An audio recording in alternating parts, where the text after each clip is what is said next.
دی missing dots channel میں خوش آمدید۔ آج جنت البقیع قبرستان کی زیارت کے بعد اچانک امام علی ابن الحسین زین العابدین السجاد یاد آ گئے اور ان سے متعلق دھندلے مناظر میرے ذہن میں ابھرنے لگے۔ واقعی یہ فضا اور یہ سکون انسان کو تاریخ کے ان عظیم کرداروں کے بارے میں سوچنے پر مجبور کر دیتا ہے، خاص طور پر جب ہم ان حالات کو سمجھنے کی کوشش کرتے ہیں جن سے وہ گزرے۔ بالکل، اور اصل میں نماز کے بعد یہاں بیٹھ کر میرے دماغ میں ایک ایسی تحقیق چل رہی تھی، یعنی ایک ایسا ریسرچ پیپر جس نے مجھے واقعی حیران کر دیا ہے۔ میں جب اسے پڑھ رہی تھی تو مجھے لگا کہ ہم عام طور پر ان ہستیوں کو صرف عقیدت سے دیکھتے ہیں۔ ہاں، عام طور پر یہی ہوتا ہے، ہم اشخاص کو بس ایک مخصوص زاویے سے دیکھتے ہیں۔ صحیح کہہ رہے ہیں آپ، لیکن اس مقالے میں امام سجاد کی زندگی پر لگ بھگ 100 سخت ترین اور تنقیدی سوالات اٹھائے گئے ہیں، یعنی ایسے سوالات جنہیں عام ماحول میں شاید ٹیبو سمجھا جاتا ہو۔ اچھا، کس قسم کے سوالات ہیں اس میں؟ اس میں ان لوگوں کے اعتراضات شامل ہیں جو مذہب کو نہیں مانتے، جیسے ملحدین یا ایتھیسٹس ہیں، اور ان کے بھی جو اسلام چھوڑ چکے ہیں۔ ساتھ ہی مختلف فرقوں جیسے خارجی اور زیدی حضرات کی جانب سے اٹھائے گئے سخت سوالات بھی شامل کیے گئے ہیں۔ یہ تو واقعی ایک بہت دلچسپ اپروچ ہے، کیونکہ دیکھیں، جب تک انسان سخت سوالات کا سامنا نہیں کرتا، اسے کسی کردار کی گہرائی اور حکمت کا اصل اندازہ نہیں ہو سکتا۔ ہاں بالکل، یہی بات ہے۔ لیکن گفتگو آگے بڑھانے سے پہلے یہ بات واضح کرنی ضروری ہے کہ یہاں کسی کی طرفداری کرنا یا کسی مخصوص عقیدے کا دفاع کرنا مقصد نہیں ہے۔ ہم بالکل غیر جانبدارانہ طریقے سے ان سوالات کو اور ان پر قدیم اور جدید مسلمان محققین کے جوابات کو سامنے لائیں گے، چاہے وہ سنی اسکالرز ہوں یا شیعہ۔ صحیح۔ تو اس تحقیق کا آغاز وہیں سے ہوتا ہے جس واقعے نے ان کی زندگی کا رخ طے کیا، یعنی کربلا۔ ہاں، کربلا کے بغیر تو ان کی زندگی کا ذکر نامکمل ہے۔ بالکل، اور یہیں پر سیکولر ناقدین سب سے پہلا اور تھوڑا چبھتا ہوا سوال اٹھاتے ہیں۔ وہ پوچھتے ہیں کہ جب کربلا میں اہل بیت کے تمام مرد شہید ہو گئے تو امام سجاد اکیلے کیسے بچ گئے؟ یہ سوال ضرور اٹھایا جاتا ہے تاریخ میں۔ ہاں، اور ان کا اعتراض یہ ہوتا ہے کہ کیا ان کی بیماری صرف ایک بہانہ تھی؟ ایک جوان شخص جو لڑنے کے قابل تھا، اس نے میدان میں جانے سے کیوں گریز کیا؟ میں اگر غیر جانبدار ہو کر سوچوں تو بظاہر یہ اعتراض بڑا وزنی لگتا ہے کہ سب مرے گئے اور صرف ایک مرد بچ گیا۔ یہ اتنا کنوینئنٹ کیسے ہو گیا؟ دیکھیں، بظاہر یہ سوال ضرور چبھتا ہے، لیکن جب ہم تاریخی حقائق اور دونوں طرف کے حوالوں کو دیکھتے ہیں تو تصویر بالکل الگ نظر آتی ہے۔ اگر آپ الطباری اور ابن سعد جیسے قدیم سنی ذرائع کا مطالعہ کریں، صحیح، اور ساتھ ہی المفید جیسے شیعہ ذرائع کو پڑھیں، تو ایک بات پر یہ دونوں مخالف سکول آف تھاٹ بالکل متفق ہیں، اور وہ یہ کہ امام سجاد اس وقت کوئی معمولی بیمار نہیں تھے، بلکہ شدید آلات کا شکار تھے۔ انہیں اس قدر سخت بخار تھا کہ وہ بستر سے اٹھنے کے قابل ہی نہیں تھے۔ تلوار اٹھانا تو بہت دور کی بات ہے۔ اچھا، یعنی یہ کوئی ایسی بیماری نہیں تھی جسے اگنور کر کے میدان میں جایا جا سکے؟ بالکل نہیں، وہ جسمانی طور پر لاچار تھے۔ لیکن پھر بھی جذبات تو یہی کہتے ہیں نا کہ انسان ایسی حالت میں بھی گرتا پڑتا لڑنے نکل جائے۔ ہاں، جذبات اپنی جگہ ہیں، لیکن اسلامی فقہ اس حوالے سے بہت پریکٹیکل یعنی عملی ہے۔ اس اصول کو اسقاط التکلیف کہتے ہیں۔ اسقاط التکلیف، اس کا کیا مطلب ہے؟ اس کا مطلب یہ ہے کہ جب کوئی شخص مجبور، بیمار یا جسمانی طور پر ناقابل ہو تو اس پر جنگ جیسی سخت فرضیات لاگو نہیں رہتی۔ شریعت انسان پر اس کی برداشت سے زیادہ بوجھ نہیں ڈالتی۔ لیکن ان ظاہری اسباب کے پیچھے ایک اور بہت گہری حکمت بھی تھی۔ ذرا سوچئے، اگر وہ اس حالت میں بھی لڑتے تو نتیجہ کیا نکلتا؟ ظاہر ہے وہ بھی شہید ہو جاتے۔ بالکل، اور اگر وہ وہاں شہید ہو جاتے تو امام حسین کی نسل وہاں مکمل طور پر ختم ہو جاتی۔ کربلا کا پیغام وہیں دفن ہو جاتا اور امیہ حکومت اس واقعے کی تاریخ اپنے حساب سے لکھتی۔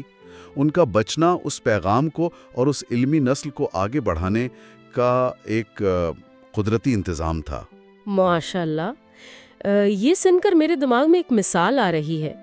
یہ تو بالکل ایسا ہے جیسے کسی جنگل میں بہت بھیانک آگ لگ جائے، سب کچھ جل کر راکھ ہو رہا ہو اور کوئی آخری بیج کو محفوظ کر لے۔ کیا خوب مثال دی ہے آپ نے، واقعی ہے نا؟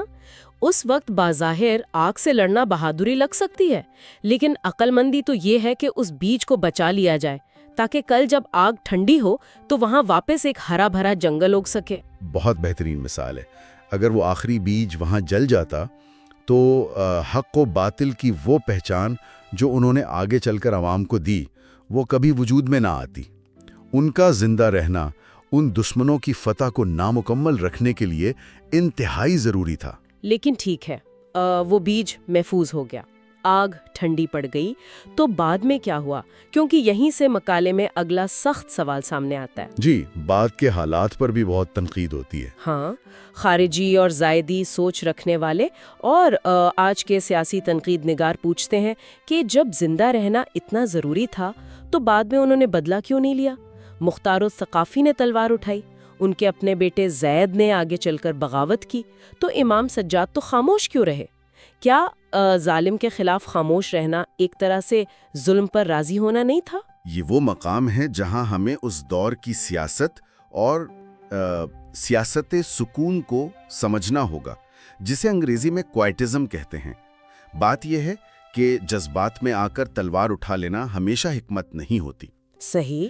امام سجاد نے اپنے سامنے توابن کی تحریک اور مختار کی بغاوت کا انجام دیکھ لیا تھا۔ ان تحریکوں کا نتیجہ کیا نکلا؟ صرف اور صرف مسلمانوں کا مزید خون خرابہ۔ امیہ حکومت اس وقت اپنی طاقت کے عروج پر تھی، اور اصل میں وہ چاہتے ہی یہ تھے کہ اہل بیت کے بچے ہوئے افراد میدان میں آئیں تاکہ انہیں چن چن کر ختم کر دیا جائے۔ اچھا، یعنی خاموشی ڈر نہیں تھا بلکہ ان کے پلان کو فیل کرنا تھا۔ وہ انہیں پرووک کر رہے تھے کہ آؤ اور لڑو تاکہ انہیں قتل کرنے کا کوئی جواز مل جائے۔ بالکل درست۔ ان کا مقصد صرف بغاوت کے نام پر لاشیں گرانا نہیں تھا، بلکہ دین کی بنیادی روح کو بچانا تھا۔ ہاں، یہ تو ہے۔ تو سیاست سکون کا مقصد یہ تھا کہ سیاسی اختیار کے بجائے علمی اور روحانی بنیادوں کو مضبوط کیا جائے۔ اسی خاموش کوشش کی وجہ سے آگے چل کر ان کے بیٹے امام محمد الباقر نے وہ عظیم علمی سلسلہ قائم کیا جس نے آنے والی صدیوں کو متاثر کیا۔ اگر امام سجاد اس وقت سیاسی بغاوت میں شہید ہو جاتے تو وہ یونیورسٹی کبھی بن ہی نہ پاتی۔ یہ واقعی سوچنے کی بات ہے۔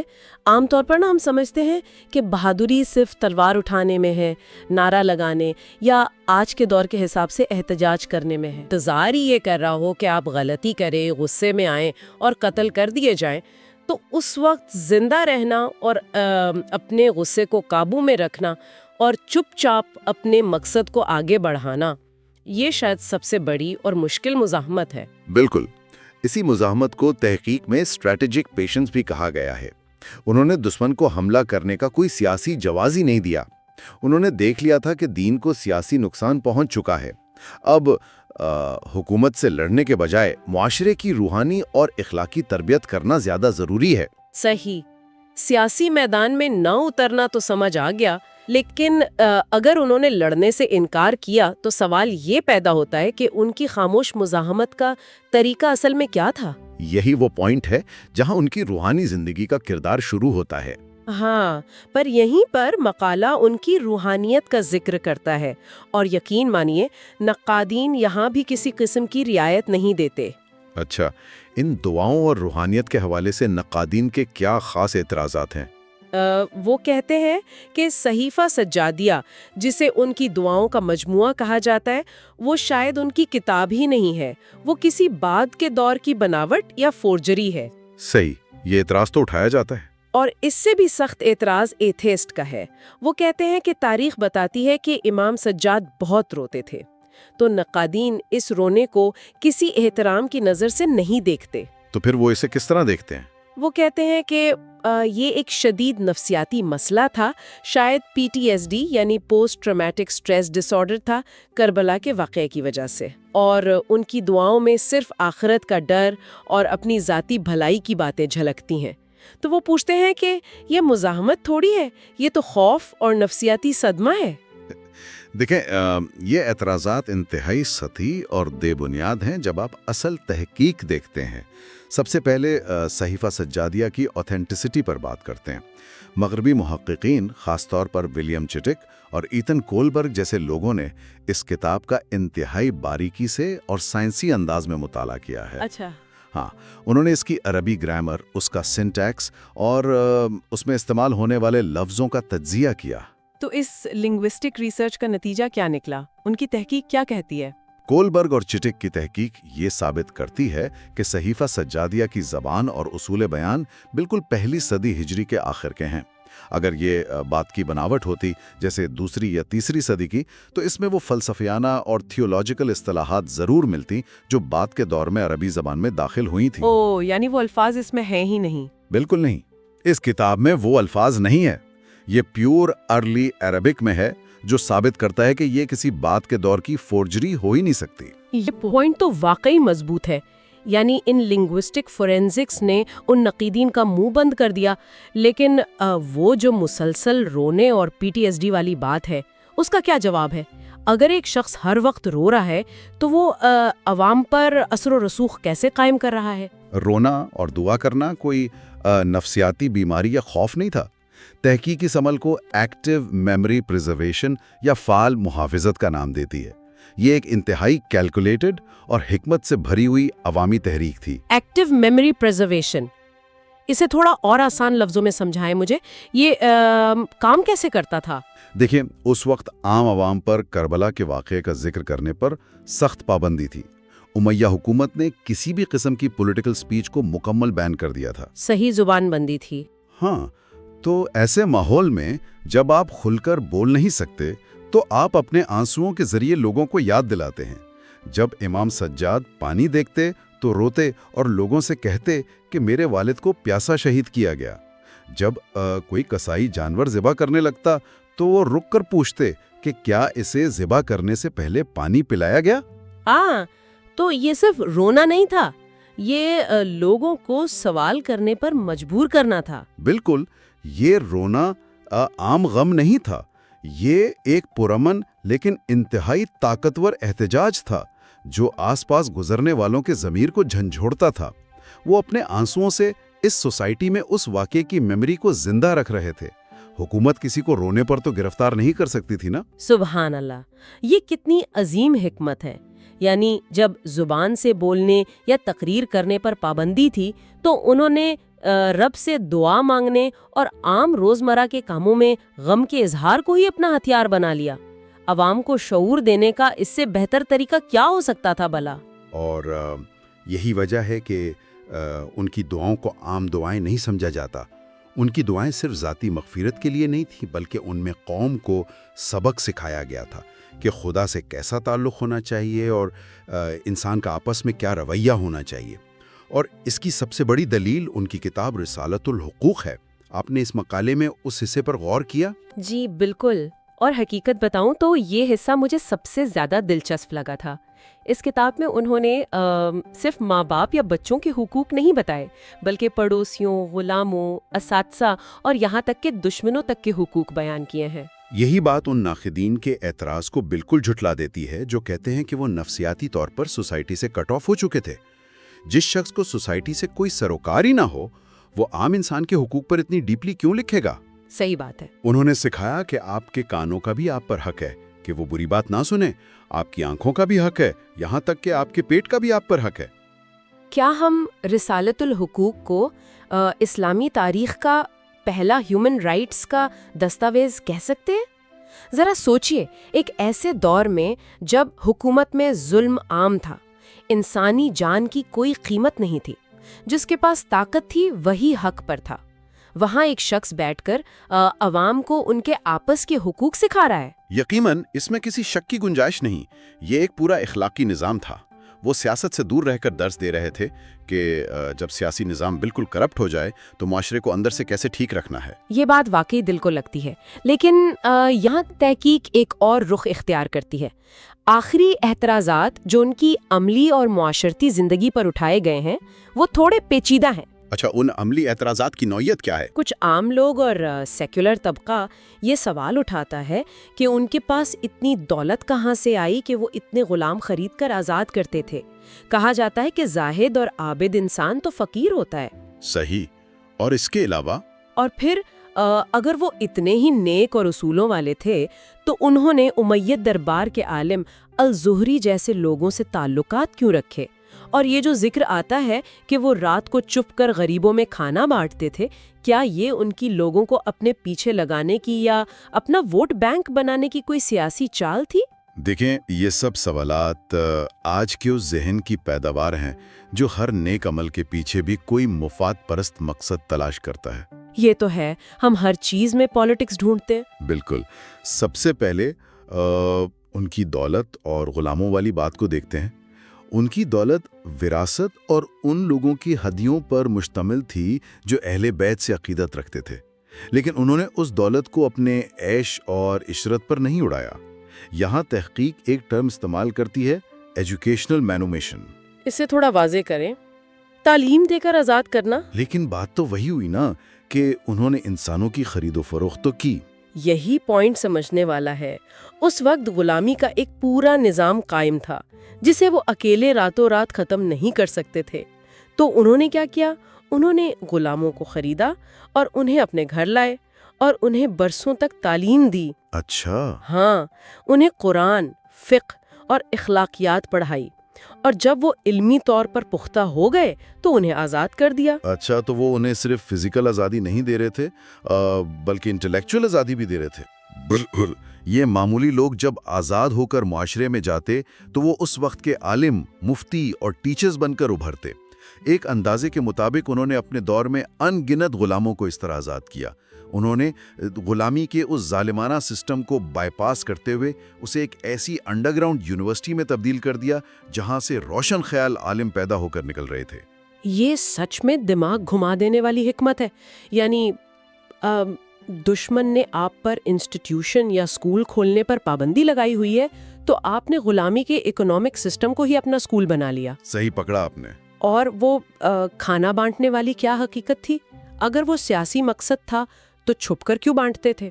اگر مقصد سیاسی ہوتا اور ووٹ بینک بنانا ہوتا تو وہ دن کی روشنی میں سب کو بتا کر کھانا دیتے۔ رات کے اندھیرے میں چہرہ چھپا کر غریبوں کو کھانا دینا ان کی انتہائی عاجزی تھی۔ سبحان اللہ۔ مقصد یہ تھا کہ لینے والے کی انا، یعنی اس کی سیلف ریسپیکٹ، مجروح نہ ہو۔ لینے والا یہ نہ سمجھے کہ میں امام سجاد کا احسان مند ہوں، بلکہ وہ صرف اللہ کا شکر ادا کرے۔ لوگوں کو پتہ ہی نہیں تھا کہ ان کا چولہا کون جلاتا ہے۔ واقعی؟ ہاں، جب امام سجاد کا انتقال ہوا اور وہ کھانا آنا بند ہو گیا، تب پورے مدینے کو پتہ چلا کہ وہ کون تھا جو رات کو چہرہ چھپا کر آتا تھا۔ یہ ریاکاری سے بچنے کا اور انسانی وقار کو بچانے کا کتنا عجیب اور عظیم طریقہ ہے۔ لیکن الزہری والا مسئلہ ابھی بھی خرکتا ہے تھوڑا سا۔ الزہری تو دربار کا عالم تھا نا، امیدز کا وفادار تھا۔ ان جیسے لوگوں کے ساتھ اٹھنا بیٹھنا ناقدین تو اسے کولیبریشن یا سمجھوتا کہیں گے۔ دیکھیں، اگر آپ معاشرے کو ٹھیک کرنا چاہتے ہیں تو آپ مکمل طور پر سوسائٹی سے کٹ آف نہیں ہو سکتے۔ الزہری کے ساتھ ان کا تعلق سمجھوتا نہیں تھا، بلکہ یہ سافٹ پاور کا بہترین استعمال تھا۔ Soft power? وہ کیسے؟ الزہری شروع میں دربار سے منسلک تھا، لیکن امام سجاد کے علم، ان کے اخلاق اور ان کے کردار نے الزہری کو انتہائی متاثر کیا۔ وہ امام سجاد کا بے حد احترام کرنے لگا۔ تو اس سے امام کو کیا فائدہ ہوا؟ دربار تو پھر بھی دربار ہی تھا۔ فائدہ یہ ہوا کہ سسٹم کے اندر بیٹھا ہوا ایک بڑا عالم اہل بیت کی فضیلت کا قائل ہو گیا۔ امام سجاد نے سسٹم کے باہر رہ کر سسٹم کے اندر کے لوگوں کے ضمیر کو جھنجھوڑا۔ اچھا۔ الزہری کے ذریعے امام کی باتیں اور ان کا اثر ان حلقوں تک پہنچا جہاں امام خود فزیکل طور پر نہیں جا سکتے تھے۔ انہوں نے اپنے کردار سے الزہری کو یہ ماننے پر مجبور کر دیا کہ حقیقت میں دین کا وارث کون ہے۔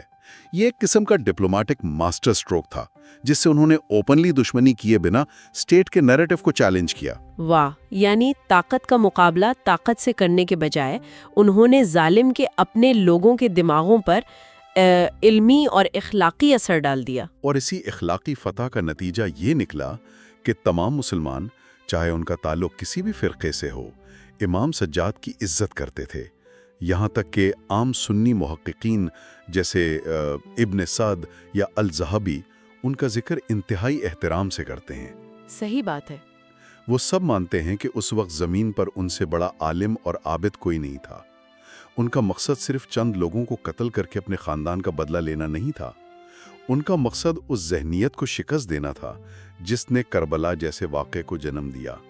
امیہ حکومت صرف فزیکل طاقت پر زور دیتی تھی، جبکہ امام سجاد نے ثابت کیا کہ اصلی اور دیرپا طاقت کردار میں ہے۔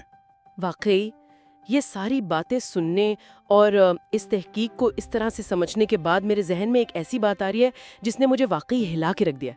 یہ اب صرف ایک مقالہ نہیں لگ رہا مجھے۔ اچھا، کیا بات ہے وہ جو آپ کو اتنی فیل ہوئی؟ جب ہم آج کے اس پرآشوب اور جذباتی دور کو دیکھتے ہیں تو ہماری ذہنیت بالکل مختلف ہے۔ آج اگر کسی کے ساتھ تھوڑی سی بھی ناانصافی ہوتی ہے تو ہم فوراً چیخ پکار کرتے ہیں۔ ہر کوئی فوراً تلوار اٹھانے، سڑکوں پر آنے یا سوشل میڈیا پر ٹویٹ کرنے اور رد عمل دینے کو بےتاب رہتا ہے۔ بالکل، آج کل سب کو فوراً احتجاج کرنا ہوتا ہے نا؟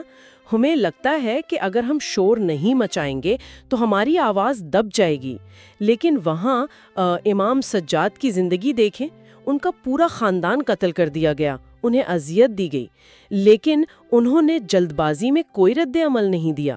ان کی زندگی ہمیں سوچنے پر مجبور کرتی ہے، کیا دنیا کی سب سے بڑی تبدیلی چیخ پکار سے آتی ہے؟ نہیں، بالکل نہیں۔ شاید سب سے بڑی تبدیلی نماز کے مصلی پر بیٹھی ایک خاموش، با اختیار اور عظیم کردار والی ہستی کے ذریعے آتی ہے۔ آپ نے بالکل ٹھیک نچوڑ نکالا ہے۔ وہ خاموشی اور وہ عبادت ڈر نہیں تھا، وہ ان کی سب سے بڑی فتح تھی۔ آج لوگ امیس کی طاقت اور دولت کو بھول چکے ہیں، لیکن امام سجاد کا اخلاق، ان کی دعائیں اور ان کا دیا ہوا علمی شعور آج بھی ہمارے درمیان زندہ ہے۔ اللہ ہمیں توفیق دے۔ چلو چلتے ہیں، اس چینل دی مسنگ ڈاٹس کو فالو کرنا نہ بھولیے۔ شکریہ۔